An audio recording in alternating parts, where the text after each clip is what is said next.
Welcome viewers, welcome to crowns aesthetic solutions. PRP అనేది ఈ మధ్య బాగా ప్రాచుర్యం చెందింది. కోర్స్ మన వీడియోస్ చూసే వాళ్ళందరికీ కూడా పిఆర్పి అంటే ఏంటి, జిఎఫ్సి అంటే ఏంటి తెలుసు. అయితే ఎగ్జాక్ట్గా పిఆర్పి మనకి హెల్ప్ అవుతుంది, but how is it helpful, ఏ రకంగా అది మనకి హెల్ప్ అయ్యే రకంగా మారుతుంది అనేది ఈరోజు తెలుసుకుందాం. హెయిర్ ఫాల్ని కంట్రోల్ చేయడానికి, హెయిర్ డెన్సిటీని పెంచడానికి కూడా ఉపయోగిస్తూ ఉంటారు. ఇప్పుడు నాకే పిఆర్పి ఇవ్వాలనుకోండి, నా బ్లడ్ నుంచి సెపరేట్ చేసిన ప్లాస్మా ఎందులోనైతే ఎక్కువ ప్లేట్లెట్స్ ఉన్నాయో ఆ ప్లాస్మాని స్కాల్ప్కి చిన్న చిన్న మైక్రో ఇంజెక్షన్స్ ద్వారా స్కాల్ప్కి ఇస్తారు. తద్వారా జరిగేది ఏమిటి, ప్లేట్లెట్స్లో గ్రోత్ ఫ్యాక్టర్స్ ఉంటాయి, రకరకాల గ్రోత్ ఫ్యాక్టర్స్ ఉంటాయి. అందులో ముఖ్యంగా చెప్పుకోదగినవి vascular endothelial growth factors, platelet derived growth factors మరియు ట్రాన్స్ఫార్మింగ్ గ్రోత్ ఫ్యాక్టర్ బీటా. ఇవి 3 రకాల growth factors. So platelets granulate అయ్యి ముక్కలు కింద అయ్యి విడుదల చేసే గ్రోత్ ఫ్యాక్టర్స్ ఇవి.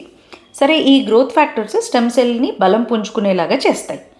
అయితే ఇంకా ఏమేం చేస్తాయి ఇవి అంటే, ఫాలికిల్స్కి అంటే మన కుదుళ్లకు ఆక్సిజన్ సప్లై పెరగడానికి ఈ పిఆర్పి దోహదపడుతుంది. ఏ రకంగా అంటే, ఈ పిఆర్పి బ్లడ్ వెజల్స్ని కొత్తవి ఫామ్ చేసేటందుకు కూడా సరిపడా సరుకుని ప్రొవైడ్ చేస్తుంది. సో కొత్త బ్లడ్ వెజల్స్ ఫామ్ అవ్వడం, ఆ ఫాలికిల్ దగ్గర న్యూ బ్లడ్ వెజల్స్ ఫామ్ అవ్వడం, తద్వారా ఆక్సిజన్ సప్లై, న్యూట్రియంట్ సప్లై రూట్స్కి బాగా పెరగడం జరుగుతూ ఉంటుంది.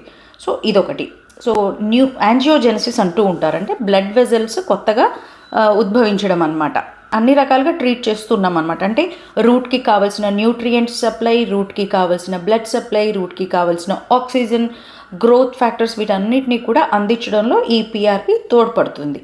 హెయిర్ ఫాలికిల్లో సెల్స్ నెంబర్ ఆఫ్ సెల్స్ కొరవడినప్పుడు, రూట్ ష్రింకేజ్ జరుగుతున్నప్పుడు ఈ సెల్ డివిజన్ని, ఫాలికిల్ చుట్టూ ఉన్న సెల్స్ యొక్క డివిజన్ని ప్రమోట్ చేస్తూ ఉంటుంది ఈ పిఆర్పి. సో సెల్ డివిజన్ని ప్రమోట్ చేసి తద్వారా హెయిర్ డెన్సిటీని పెంచడానికి, మరియు సెల్ డివిజన్ బాగా జరిగినప్పుడు ఆబ్వియస్లీ ఫాలికిల్ చక్కగా థిక్గా హెయిర్ని ఇవ్వడంలో తోడ్పడుతుంది.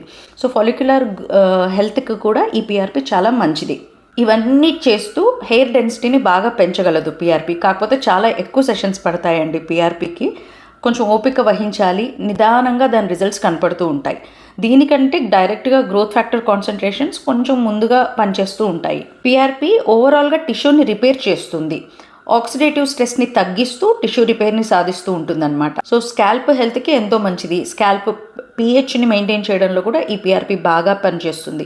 అలాగే స్కాల్ప్కే కాదు, ఫేస్కి కూడా ఇచ్చినప్పుడు కొలాజన్ ప్రొడక్షన్ని ఇంప్రూవ్ చేస్తుంది. సో మామూలుగా 30 ఏళ్ల పైబడ్డ వాళ్ళు, లేదా చిన్న చిన్న పిగ్మెంటేషన్ ఇప్పుడిప్పుడే స్టార్ట్ అవుతోంది, లేదా స్కిన్ బాగా డల్గా అనిపిస్తోంది, నేనేమి ఆర్టిఫిషియల్గా లేదంటే కెమికల్ బేస్డ్గా నేను మొహం పైన వాడదలుచుకోలేదు, ఇలాంటివి అనుకునే వాళ్ళు పిఆర్పిని డైరెక్ట్గా వ్యాంపైర్ ఫేషియల్ కింద ఫేస్కి పిఆర్పి డైరెక్ట్గా ఇస్తారనమాట. ఇది కొలాజన్ ప్రొడక్షన్ ఇంప్రూవ్ చేసి ఫేస్లో మంచి నునుపుని, మెరుపుని ఇస్తుంది. సో హెయిర్ కంటే చాలా ఎక్కువ సెషన్స్ పడతాయి కానండి, ఫేస్కి పిఆర్పి ఇచ్చినప్పుడు 1-2 సెషన్స్లోనే చాలా మంచి రిజల్ట్ అనేది కనబడుతూ ఉంటుంది.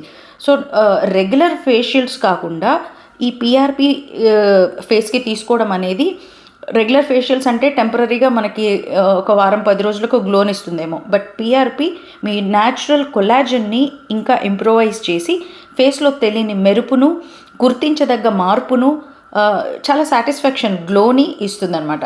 సో పిఆర్పి అనేది ఇన్ని రకాలుగా హెల్ప్ అవుతుంది. కాకపోతే ఎప్పుడైనా సరే మన బ్లడ్ టెస్ట్స్ కూడా అన్నీ నార్మల్గా ఉన్నప్పుడే రిజల్ట్స్ త్వరగా కనపడతాయి మనకి. ఎన్హాన్స్డ్ క్వాలిటీ, ఎన్హాన్స్డ్ రిజల్ట్స్ ఇవన్నీ కావాలి అంటే కనుక చక్కటి సప్లిమెంట్స్ కూడా ఈ పిఆర్పికి తోడైతే కనుక మంచి రిజల్ట్స్ వస్తాయి.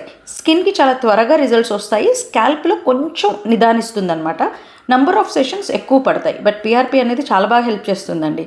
సో ఇప్పుడు ఈ మధ్య కాలంలో గ్రోత్ ఫ్యాక్టర్ కాన్సన్ట్రేషన్స్ ఇవి జిఎఫ్సీలు వచ్చినాయి, కానీ ఒక 6 ఏళ్ల క్రితం 7 ఏళ్ల క్రితము మనకి కేవలం పిఆర్పితోనే చక్కటి రిజల్ట్స్ తెచ్చిన రోజులు ఉన్నాయి. ఓపిక పట్టాలంతే. బట్టతల వ్యవహారం ఉన్నప్పుడు పిఆర్పి అంత బాగా పనిచేయదు, ఇట్ టేక్స్ టైం. డిహెచ్టీని బ్లాక్ చేస్తూ if you are taking PRP కొంత ఎక్స్టెంట్ వరకు మంచి రిజల్ట్ వస్తుంది. కానీ మరి బట్టతల వ్యవహారం గ్రేడ్ 2 దాటిపోయిన వాళ్ళు, 3-4లో ఉన్న వాళ్ళు మాత్రం డాక్టర్స్ ట్రాన్స్ప్లాంటేషన్ చెప్పినా చెప్పకపోయినా పిఆర్పీస్ అట్లీస్ట్ క్వార్టర్లీ అంటే ఎవ్రీ 4 మంత్స్కి ఒకసారి అయినా సరే తీసుకోవడం సూచించదగింది. మరొకటి last but not least, PRP అనేది ఇన్ఫ్లమేషన్ని కూడా తగ్గిస్తుంది. తలలో మనకి పొక్కులు లాంటివి అవుతూ ఉంటాయి. ఒక్కొక్కసారి డెడ్ సెల్ డంపింగ్ ఎక్కువ ఉండి బాగా ఫ్లేక్స్ లాగా అవుతున్నాయి, ఎన్ని షాంపూలు వాడినా తగ్గట్లేదు అన్న వాళ్ళకి కూడా పిఆర్పి ఇచ్చినప్పుడు ఇన్ఫ్లమేషన్ అనేది తగ్గుతుంది. వాతపూరితమైన లక్షణాలు స్కాల్ప్కి ఉన్నట్లయితే, మొటిమల్ లాంటివి, ఫాలిక్యులైటిస్ లాంటివి, అంటే ఉబ్బినట్టుగా ఉండి క్లాగ్డ్ పోర్స్ కాస్త ఉబ్బినట్టుగా అవ్వడం, పింపుల్స్ లాగా తలలో అవ్వడం, ఇలాంటివి కూడా చక్కగా పిఆర్పి తగ్గిస్తుంది. ఎందుకంటే ఇన్ఫ్లమేషన్ని పిఆర్పి తగ్గిస్తూ పనిచేస్తుంది, రిపేర్ని కూడా సాధిస్తుంది కనుక.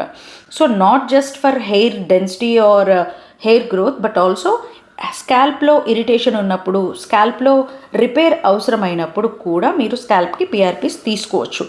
అఫ్కోర్స్ హెయిర్ డెన్సిటీ పెరగడానికి కొన్ని ఎక్కువ సెషన్స్ పట్టచ్చు, కానీ ఈ ఫ్లేక్స్ ఎక్కువగా ఉన్నప్పుడు, తొందరగా రిపేర్ అవ్వట్లేదు స్కాల్ప్ అలా అనుకున్నప్పుడు, ఫ్లేక్స్ ఎక్కువగా ఉన్నప్పుడు కూడా if your blood test support, blood reports అన్నీ సపోర్ట్ చేస్తే చక్కగా పిఆర్పి తీసుకోండి. ఇన్ఫ్లమేషన్ బాగా తగ్గుతుంది, రిలీఫ్ ఎక్కువ వస్తుంది. డాండ్రఫ్ విషయంలో కూడా యాక్చువల్గా చాలామంది ఏంటి అంటే డాండ్రఫ్ ఉన్నప్పుడు యాంటీ డాండ్రఫ్ షాంపూస్ మీద ఆధారపడుతూ ఉంటారు, లేదంటే ఇంటర్నల్గా మెడికేషన్ కూడా తీసుకుంటూ ఉంటారు, యాంటీ ఫంగల్స్ ఇలాంటివి. పిఆర్పి కూడా ఆఖరి ప్రయత్నంగా ఒక్కసారి ప్రయత్నించి చూడండి, బ్రహ్మాండమైన రిజల్ట్స్ వస్తాయి. సో మీకు పిఆర్పి గురించి ఇంకా ఎటువంటి క్వశ్చన్స్ ఉన్నా, క్వైరీస్ ఉన్నా, visit at crowns aesthetic solutions. Hyderabad మరియు విజయవాడలో మన బ్రాంచెస్ ఉన్నాయి. మన దగ్గర కేవలం కాస్మెటాలజీ మాత్రమే కాదు, ప్లాస్టిక్ సర్జరీ ప్రొసీజర్స్ కూడా ఉన్నాయి. కాస్మెటిక్ డెంటిస్ట్రీ, ప్లాస్టిక్ సర్జరీస్, అందులో హెయిర్ ట్రాన్స్ప్లాంటేషన్స్ కూడా ఉన్నాయి.